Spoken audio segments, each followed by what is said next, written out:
Hello guys, good morning, good morning. So you will see guys on how we are going to demolish a tower crane. So once again guys, this is how we are doing when we are dismantling a tower crane. This is the last portion guys. Second to the last. This is the hydraulic lifter. We are going to bring this down, the hydraulic lifter.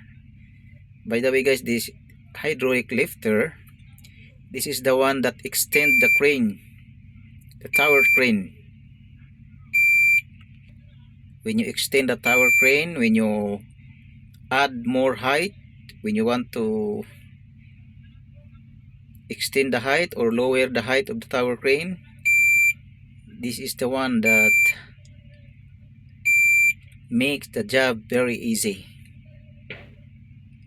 The hydraulic lifter. This is the portion of the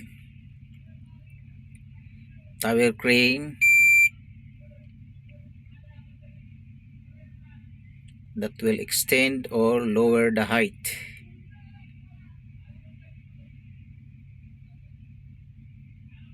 Hydraulic jack lifter of the tower crane. So I'm bringing this down now, bring to the ground, so we can remove the whole. See guys, it's very near to the ground now.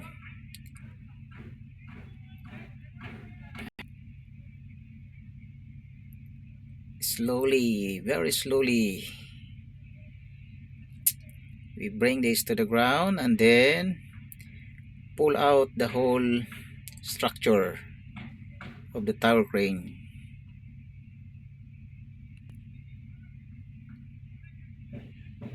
So that's it guys.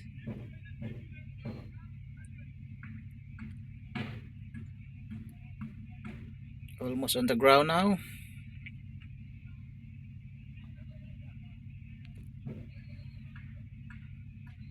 Slowly, slowly bring it to the ground.